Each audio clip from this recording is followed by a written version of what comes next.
Hey guys, hope you're doing well. You can see my hat flickering because I got the ducks on in the background, and I'm recording on Monday morning. So I'm going to share my screen with you real quick. And at this point, you may have figured out that, oops, that I'm not going to hold the regular class session today. So you can celebrate not seeing me. But I still have some work for you to do, including watching this video. So, last week, on Thursday, we talked about mining in South America, and we focused in on the lithium triangle, which is a pretty interesting location in the world. It's also a pretty interesting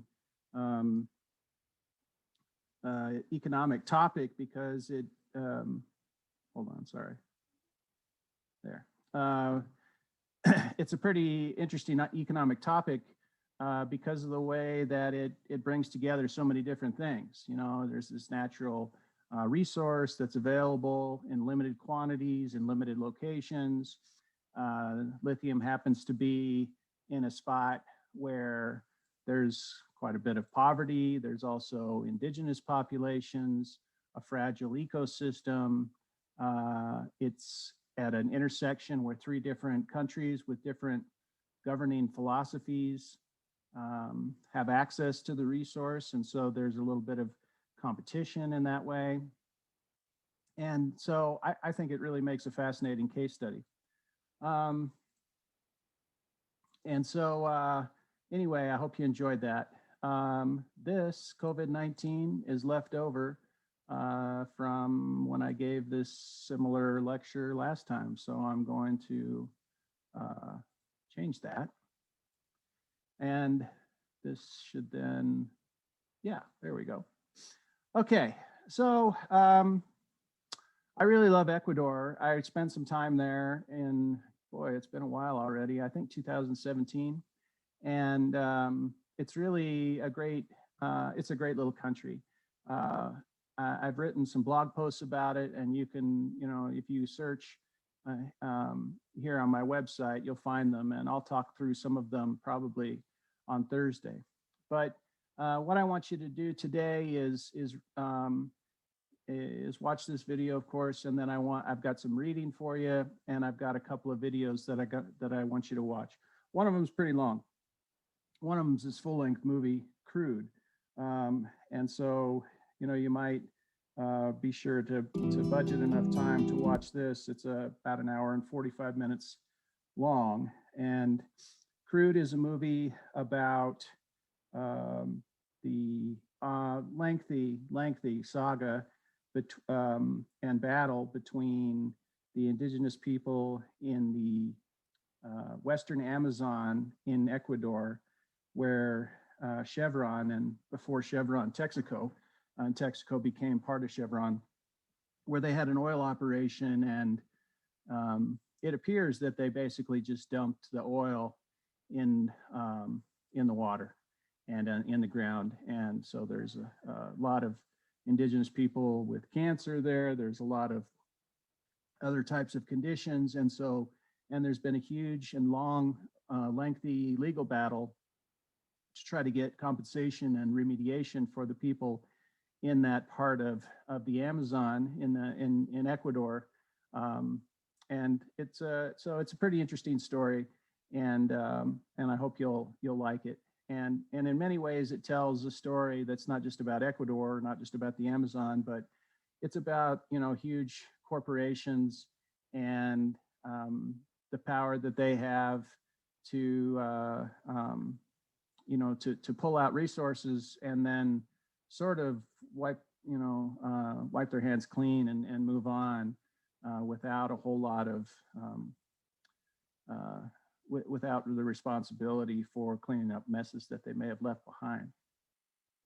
I think we're getting better at that, but things like when British Petroleum had the spill, probably if that would have been off the coast of Ecuador or somewhere in South America versus off the coast of the United States, the response may have been different and may have not been as generous. But anyway, so it's just, so it's indicative of the people of South America and the struggle they have, because multinational corporations have a lot of rights to extract resources without having to take care of the local environment. And this is kind of the same thing that happened on the Amazon with the hydropower and the Belo Monte Dam. It also is pretty typical of the mining operations that we talked about last time. So read a little bit about Ecuador. It's a tiny little country, and it's really diverse. It's really, even though it's really small, it's got incredible biodiversity. So you probably are familiar with the Galapagos Islands, which is part of Ecuador, of course, off the coast, and that's a unique environment. The coast of Ecuador has got cool beach towns, and it's pretty hot. And it's at, of course, sea level, but then it has the mountainous regions that are really volcanic regions, and those are really cool. That tends to be the area where indigenous people are located. Ducks up by 18. So there are a lot of indigenous populations in these areas up here. When I visited, I spent my time in Quito, and then I went to Otavalo and some of the smaller villages in this area to see how the indigenous people lived and stuff like that. It was fantastic. If you get a chance, go.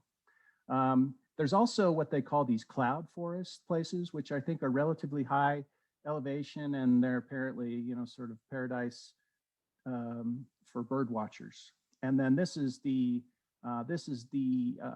western Amazon, like the Yasuni area, and some of the other. I'm trying to see if I can find the area that's highlighted in the movie Crude. I'm not seeing it at the moment, but anyway, and then down further south is, the Guayaquil is a huge city, and it's more coastal and more tropical. The areas up here are really quite pleasant year round because, of course, it's on the equator, right? Hence the name Ecuador. But also it's at high elevation, and so you get this nice balance between,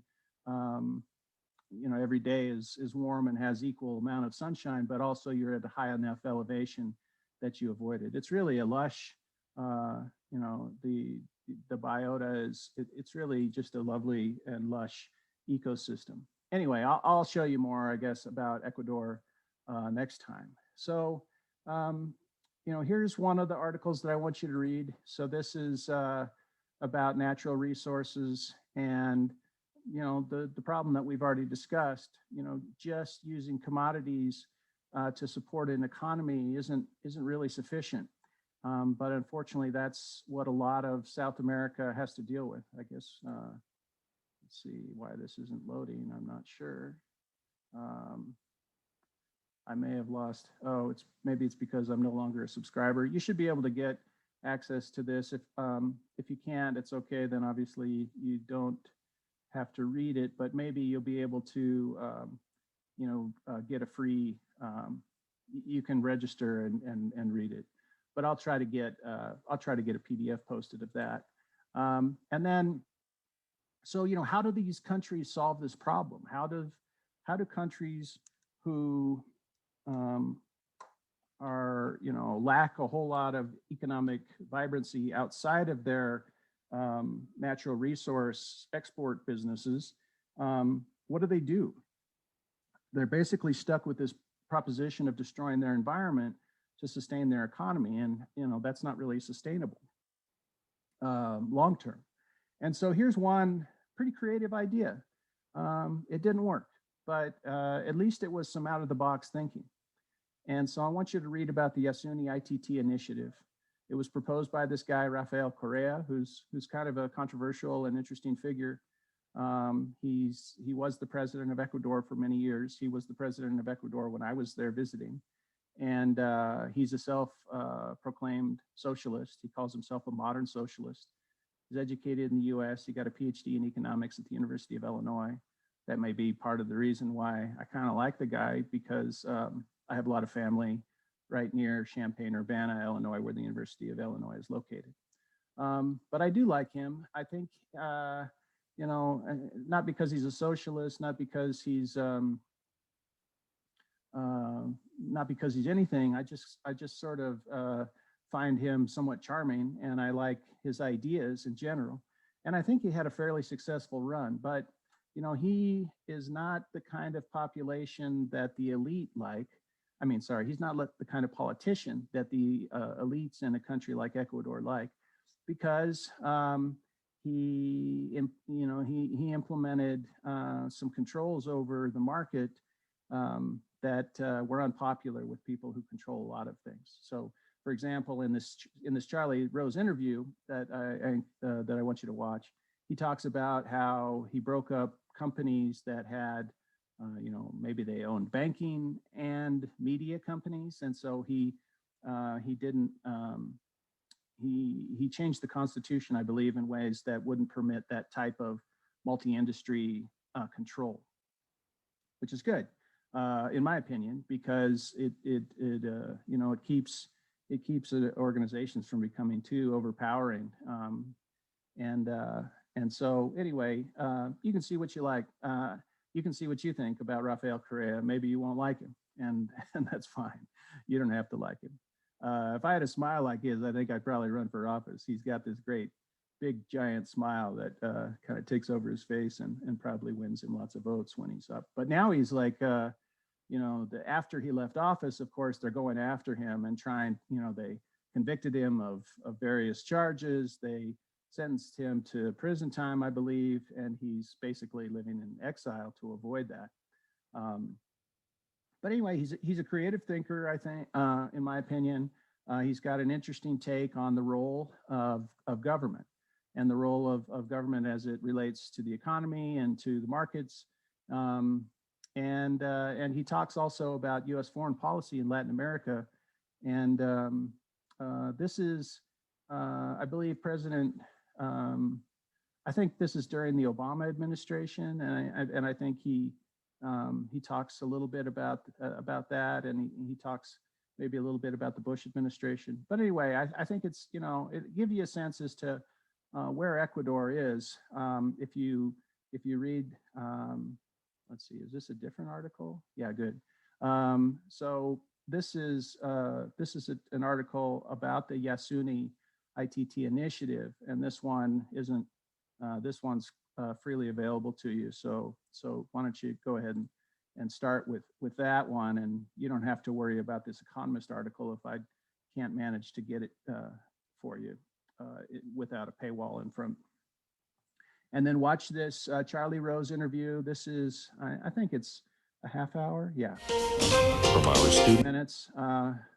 I really like Charlie Rose interviews, and I would have said that I like Charlie Rose, but now he's one of these guys who's become sort of a pariah because apparently he sexually harassed lots of women, and so he's fallen from grace.